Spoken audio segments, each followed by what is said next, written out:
Bonjour tout le monde et bienvenue dans la petite vide du jour. Et oui, je suis sous filet. On est énormément mangé en ce moment par les moustiques. Donc aujourd'hui, je suis en cueillette, thé du Labrador.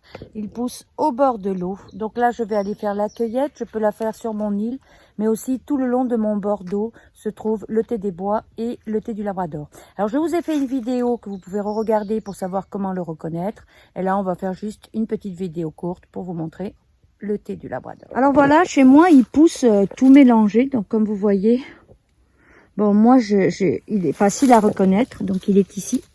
Voilà. Donc ici, on voit le thé du Labrador avec ses feuilles bien particulières et le dessous est blanc. Et si vous allez plus bas, le dessous est orange. Orange et soyeux, donc c'est très facile à reconnaître. Vous pouvez aussi le frotter. Et si vous le frottez et que vous le sentez, vous allez vous apercevoir qu'il y a une odeur très particulière. Il pousse très souvent avec le Kalmia. Alors si je peux trouver le Kalmia est ici. Donc très souvent le thé du Labrador, il est proche du Kalmia. Donc ici on voit le Kalmia, puis ici on voit le thé du Labrador. Donc moi ce que je vais faire, c'est aller prendre le haut. Alors ce qu'il faut savoir, c'est qu'il faut cueillir le thé du Labrador avant l'ahoutement. L'ahoutement c'est en août et c'est quand les tiges vont devenir, vous voyez ici c'est mou, c'est un arbuste le thé du Labrador et ici c'est du bois. Donc en fait après ça va devenir du bois pour pouvoir passer l'hiver. Alors à la vente, ce qui est demandé, c'est les feuilles blanches. Donc ce sont ces feuilles ici. Moi j'aime beaucoup les feuilles du dessous. On va se déplacer. Donc on va aller plus par là. Donc on voit qu'ici toutes les têtes, si je les soulève, elles sont blanches. Alors moi quand elles sont petites comme ça, je les prends pas. C'est qu'il n'est pas prêt. Moi j'attends qu'elles soient grosses comme ça. Vous voyez? Là quand elles sont grandes comme ça, vous voyez la différence? Voilà. Donc moi là je vais aller cueillir et je vais aller cueillir le haut. Mais voyez, si je tire la plante, je vais la tirer. Sur le bas, je vais avoir des feuilles oranges. Moi j'aime beaucoup les feuilles oranges parce qu'elles sont beaucoup plus fortes en goût. Mais à la vente apparemment, elles ne se vendent pas. Donc moi ce que je fais, c'est que je tire, voilà. Et je vais prendre le haut, ce que la plante me donne. Puis je vais aller le mettre dans mon panier. Puis là je vais aller en prendre une autre. Alors c'est sûr que si je sens ma main, c'est magique. Voilà. Alors c'est sûr que je suis pas très rentable dans ma cueillette. À une époque, j'avais voulu vendre le thé du Labrador. Puis on m'avait dit un prix qui était assez ridicule. Mais c'est sûr que moi, je ne cueille pas dans la vitesse. Alors voilà, ici, je suis à une autre place. Si on regarde bien, je suis toujours en bordure d'eau. Ouais, j'ai un contour où j'ai beaucoup d'eau. Vous voyez, on voit toujours l'eau autour. Et en fait, c'est là que je vais trouver le thé du Labrador. J'ai aussi des épinettes noires, sapin baumier, beaucoup de résineux et beaucoup de bleuets. Voilà, donc ici, on en a d'autres. On voit qu'ils sont pas au même stade. Vous voyez, ici, on a des feuilles jeunes. Vous voyez ça? Alors, il y a des gens qui vont ramasser ces petits bouquets de feuilles parce qu'elles sont apparemment délicieuses. Moi, je les trouve un peu fades. C'est sûr que je préfère les grosses feuilles. Après, ça peut rester un choix personnel. Donc voilà, je voulais vous le montrer ici, on va le reconnaître, vous voyez. Alors ça fait comme des étoiles, moi je trouve. Vous voyez. Voilà, ici le pied est très haut. Donc il va chercher la lumière parce que là il y a une entrée de lumière, vous voyez. Alors il y a beaucoup de moustiques aujourd'hui, si vous me voyez bouger, c'est parce que je tue un moustique. Donc là il est blanc, et si je vais plus bas, il est orange.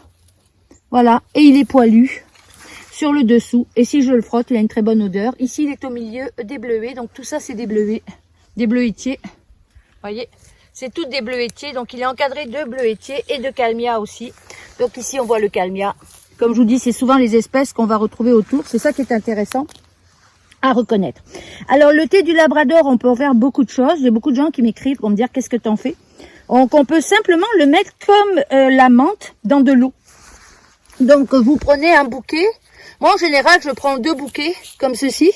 Puis je vais aller les mettre dans l'eau, on les met au soleil, puis on va les laisser toute la journée et le soir on peut aller boire l'eau. C'est très délicat, moi je le préfère en infusion, donc on peut le faire en infusion comme un thé normal. Alors c'est sûr que moi je fais une cueillette par rotation, c'est-à-dire que je cueille pas chaque année au même endroit.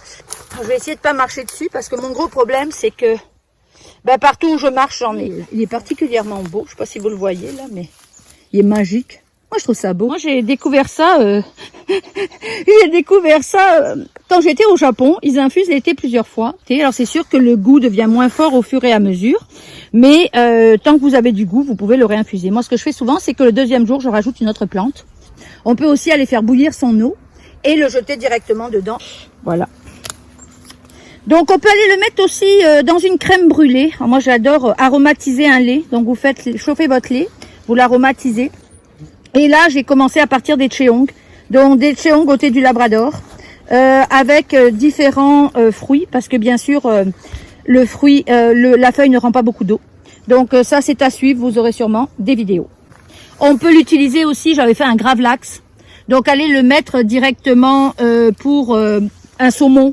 J'avais fait un gravlax de saumon, ou on peut aussi, j'avais fait un effiloché de porc, et j'avais mis cette épice boréale.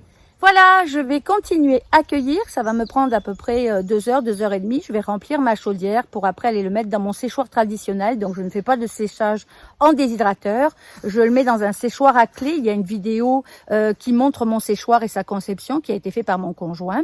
Et après, je vais le laisser là le temps qu'il sèche et j'irai faire mes préparations, mes pommades et mes alcools au besoin après quand les saisons des cueillettes seront terminées parce qu'en ce moment, on a quand même beaucoup de travail. Si vous voulez plus de vidéos sur la forêt, signalez-le. Mettez dessus que vous aimez apprendre des plantes ou mettez-moi un petit message qui me confirme que à chaque fois que je fais une cueillette, je peux vous faire une vidéo parce que ça vous intéresse. Et l'idée aussi dans cette autosuffisance alimentaire, c'est de vous emmener avec moi. Donc si ça vous intéresse pas, il n'y a pas d'intérêt, je peux continuer à faire mes cueillettes et ne pas filmer. Alors vous remarquerez que j'ai un impair. Alors j'ai un impair pas pour rien, c'est parce que en forêt boréale, il y a de l'insecte, ça pique beaucoup. Donc avec l'impair, je suis quand même très protégée, même si j'ai très chaud. Donc 2 heures de cueillette, c'est déjà amplement suffisant. Voilà, je vous dis à la prochaine fois. Au revoir.